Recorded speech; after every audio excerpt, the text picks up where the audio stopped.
ஒரு கிராமத்தில் ரொம்ப ஏழ்மையான ஒரு குடும்பம் இருந்துச்சு. அந்த குடும்பத்தில் ஒரு தாயும் அவங்களோட மகளும் இருந்தாங்க. மகளோட பேர் சவிதா. சவிதா ரொம்ப அன்பாகவும் ரொம்ப இரக்கமுள்ளவளாகவும் இருந்தா. ஒரு நாள் சவிதா தன்னோட வீட்டிற்கு அருகில் உள்ள ஒரு காட்டில் விறகும் சேகரிக்க போனான். அவள் காட்டில் நடந்துக்கிட்டு இருக்கும்போது ஒரு சின்ன பழைய அடுப்பையும் பார்த்தா. அந்த அடுப்பு ரொம்ப அழுக்காகவும் துருப்பிடிச்சும் இருந்துச்சு. அந்த அடுப்பை பார்த்ததும் அவள் தன்னோட வீட்டுக்கு எடுத்துகிட்டு போகணும்னு நினச்சா. அந்த அடுப்பை தன்னோட வீட்டுக்கு எடுத்துகிட்டு போய் அதை சுத்தமும் செஞ்சாள். அவள் அந்த அடுப்பை சுத்தம் செய்யும்போது திடீர்னு ஒரு ஒளியும் அந்த அடுப்புலேருந்து வெளிப்பட்டுச்சு. அந்த ஒளியோட நடுவில் ஒரு தேவதையும் வந்தாங்க. தேவதை சவிதாவை பார்த்து சிரிச்சிட்டு, நீ ரொம்ப அன்பாக இருக்க சவிதா, இந்த அடுப்பு ஒரு சாதாரண அடுப்பு இல்லை, இது ஒரு மந்திர அடுப்பு. நீ எந்த உணவை நினச்சி இந்த அடுப்பில் சமைச்சாலும் அந்த அடுப்புலேருந்து உனக்கு தேவையான சாப்பாடு வந்துடும் அப்படின்னு சொல்லிட்டு தேவதையும் மறைஞ்சாங்க. சவிதா ரொம்ப ஆச்சரியமடைஞ்சா. தன்னோட அம்மாட்ட எல்லா விஷயத்தையும் சொன்னான். அவள் தன்னோட அம்மா கூட சேர்ந்து அந்த அடுப்பில் முதல் முறையாக உணவும் சமைச்சான். அவங்க அந்த அடுப்பில் சுவையான சக்கரை பொங்கலையும் சமைக்க நினச்சாங்க. அவங்க சமைக்க தொடங்கின உடனே அந்த அடுப்புலேருந்து ஒரு மந்திர சத்தமும் கேட்டுச்சு. கொஞ்ச நேரத்துலேருந்து அந்த அடுப்புலேருந்து சுவையான வாசத்தோட சர்க்கரை பொங்கலும் வெளிவந்துச்சு. அவங்க 2 பேரும் ரொம்ப சந்தோஷமடைஞ்சாங்க. அவங்க அந்த அடுப்பை பயன்படுத்தி வகை வகையான உணவுகளையும் சமைக்க ஆரம்பித்தாங்க.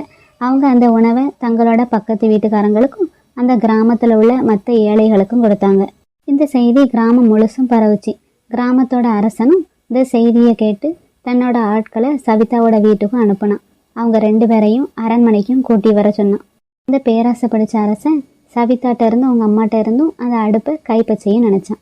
இந்த அடுப்பு இனிமேல் எனக்கு தான் சொந்தம்னு மன்னனும் உரிமை கொண்டாடினான். சவிதாவும் அவங்க அம்மாவும் மறுத்து, மன்னரே, இந்த அடுப்பு என்னோட அம்மாக்கும் எனக்கும் கடவுள் கொடுத்த வரோம், இதை நாங்கள் யாருக்கிட்டையும் கொடுக்க விரும்ப மாட்டோம்னு சவிதாவும் சொன்னான். மன்னன் ரொம்ப கோபமடைஞ்சு அந்த அடுப்பை கைப்பற்றுறதுக்கு தன்னோட வீரர்களையும் அனுப்புனான். அதே நேரத்தில் அவங்க வீட்டில் இருந்த அடுப்பு ஒரு பெரிய அசுரனாகவும் மாறிச்சு. அந்த அசுரன் மன்னனையும் அவனோட வீரர்களையும் துரத்துச்சு. மன்னனும் பயந்து ஓடினான். அசுரனும் அவர்களை துரத்தியும் சென்னுச்சு. அசுரனும் அவங்கள துரத்திட்டும் ஓடிச்சு. சவிதா அந்த அசுரனை பார்த்து, மந்திர அடுப்பே, தயவு செஞ்சு அவங்கள துன்புறுத்தாதுன்னு கத்தினான். அவளோட அன்பான குரலை கேட்ட அந்த அசுரனும் மீண்டும் ஒரு சிறிய அழகான அடுப்பாகவும் மாறிச்சு. மன்னன் சவிதாவோட அன்பையும் இரக்கத்தையும் பார்த்து ரொம்ப ஆச்சரியப்பட்டான், வெட்கமும் பட்டான். அவன் சவிதாவையும் அவங்க அம்மாவையும் கூப்பிட்டு மன்னிப்பும் கேட்டான். அவங்களுக்கு நிறைய பணமும் பரிசுகளையும் கொடுத்தான். சவிதா அந்த பணத்தை பயன்படுத்தி தன்னோட கிராமத்தில் உள்ள அனைவருக்கும் உணவளிக்கிறதுக்கு ஒரு பெரிய சத்திரத்தையே கட்டினான். அவள் தன்னோட மந்திர அடுப்பை பயன்படுத்தி எல்லாருக்குமே உணவளித்தான்.